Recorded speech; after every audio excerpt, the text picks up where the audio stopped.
तो कोलकाता में भारत और साउथ अफ्रीका के बीच टेस्ट मैच का आगाज हो गया है, जहां पर टॉस साउथ अफ्रीका की टीम और उनके कप्तान टेम्बा बबुआ ने जीता और टॉस जीतकर पहले बल्लेबाजी करने का फैसला किया है। और पहले सेशन के खेल समाप्त होने तक यानी कि लंच होने तक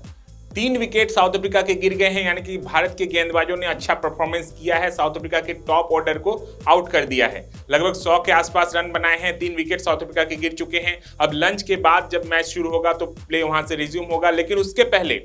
1 विकेट, 2 विकेट तो बुमराह को मिला और 1 विकेट कुलदीप यादव को मिला, लेकिन वो कुलदीप यादव का विकेट काफी इंपॉर्टेंट रहा। वो विकेट था कप्तान टेम्बा बबुआ का। वो विकेट भले ही कुलदीप यादव को मिला, लेकिन उससे पहले ऋषभ पंत की चालाकी देखने को मिली। जी हां, ऋषभ पंत काफी दिनों बाद इंटरनेशनल क्रिकेट में वापसी कर रहे हैं। आपको याद होगा कि इंग्लैंड सीरीज के दौरान उनको चोट लगी थी पैरों में और उसके बाद से वो क्रिकेट से दूर रहे थे, वो रिकवर कर रहे थे और फिलहाल उन्होंने इंटरनेशनल क्रिकेट में वापसी कर ली है और कोलकाता टेस्ट से उन्होंने इंटरनेशनल क्रिकेट में वापसी की है। तो अब बात करते हैं उस विकेट की, जिस विकेट को कुलदीप यादव को जो विकेट मिला, उसके पीछे कुलदीप यादव के इस विकेट के पीछे ऋषभ पंत का कितना बड़ा योगदान था। आपको बता दें कि टेम्बा बबुआ अभी आए थे, लगभग 10 के आसपास गेंद उन्होंने खेल ली थी, 3 रन बनाकर बल्लेबाजी कर रहे थे। कुलदीप यादव को कप्तान शुभमन गिल ने गेंद थमा दी थी। ठीक उसके पहले ऋषभ पंत ने एक इशारा किया, ऋषभ पंत का एक इशारा और मिल गया टेम्बा बबुआ का विकेट। भले ही ये विकेट जो है कुलदीप यादव के खाते में जाएगी, लेकिन इसके सबसे बड़े जो रचनाकार रहे विकेट के पीछे ऋषभ पंत रहे। आपको मैं बता दूं, जैसे ही वो कुलदीप यादव गेंद करने वाले थे, उससे पहले ऋषभ पंत ने एक इशारा किया ध्रुव जुरेल की ओर, जो बैकवर्ड शॉर्ट लेग पर खड़े थे। ध्रुव जुरेल वो खुद विकेट कीपर हैं, उनको चीजें अच्छी भली भांति पता है और ऋषभ पंत विकेट कीपर होने के कारण एक दोनों के बीच में जो ट्यूनिंग है वो काफी अच्छी है, वो चीजों को समझते हैं कि क्या कहना चाहते हैं। ऋषभ पंत कह रहे थे कि टेम्बा बबुआ जो है वो स्वीप खेलते हैं, तो आप थोड़ा ऐसे पोजीशन पर रहिए कि आपके पास कैच जा सकता है। ये कुलदीप यादव की उस विकेट डिलीवरी से ठीक पहले की बातचीत थी, जिसको स्टार स्पोर्ट्स ने जो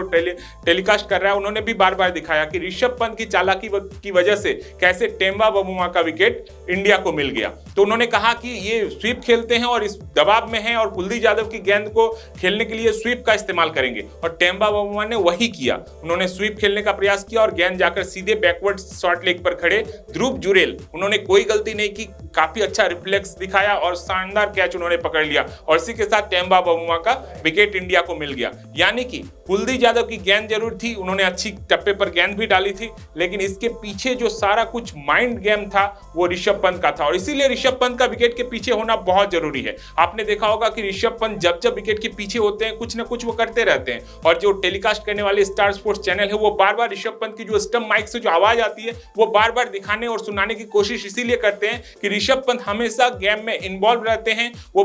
विकेट के पीछे से कई सारी रणनीतियां कसते हैं और उस रणनीतियों का फायदा भी इंडिया को मिलता है और वही फायदा आज इंडिया को मिला। टेम्बा बबुआ का जो विकेट था वो कुलदीप यादव की गेंदबाजी से तो था ही, लेकिन उससे पहले जो ऋषभ पंत ने जो रचना रची थी, ऋषभ पंत ने जो कारीगरी रची थी और उसके बाद ध्रुव जुरेल को उन्होंने उस पोजीशन पे खड़ा रहने को कहा था, ठीक वहीं पर कैच गया और ऋषभ पंत की इस कारीगरी के कारण टेम्बा बबुआ का ये विकेट इंडिया को मिल गया। तो फिलहाल लंच हो गया है और लंच तक साउथ अफ्रीका 100 रन के आसपास रन बना लिए हैं और 3 विकेट उनके गिर गए हैं। अब देखना होगा कि लंच के बाद वो कैसे बल्लेबाजी करते हैं। शुरुआत हालांकि एडन मार्करम ने अच्छी करी थी, उसके बाद एडन मार्करम का विकेट बुमराह को मिल गया, बुमराह को 2 विकेट मिले हैं, कुलदीप यादव को 1 विकेट मिला है। हालांकि इंडिया ने काफी ज्यादा स्पिनर्स खिलाए हैं, अक्षर पटेल हैं, वाशिंगटन सुंदर हैं, कुलदीप यादव हैं, ये सारे, रविंद्र जडेजा तो हैं ही, तो काफी सारे स्पिनर्स इंडिया ने खिलाए हैं। तो निश्चित तौर पर अब जब चौथे इनिंग्स में जब बैटिंग करने की नौबत आएगी इंडिया को, तो निश्चित तौर पर ऐसे मौके पर जब उन्होंने 4 स्पिनर्स खिलाए हैं तो चाहेंगे कि फर्स्ट इनिंग्स की बैटिंग जो इंडिया की होगी वो काफी लंबी हो, ताकि चौथे इनिंग्स में बैटिंग करने की नौबत ही ना आए। लेकिन उसके पहले साउथ अफ्रीका को जल्दी समेटना होगा और अभी तक जैसी गेंदबाजी इंडिया ने की है और साउथ अफ्रीका की जो बैटिंग लाइनअप दिख रही है, मुल्डर खेल रहे हैं, जॉर्जी खेल रहे हैं, उसके बाद जो आना है स्टब्स वगैरह को, तो ऐसे में लग रहा है कि साउथ अफ्रीका की टीम को 300 के अंदर समेटा जा सकता है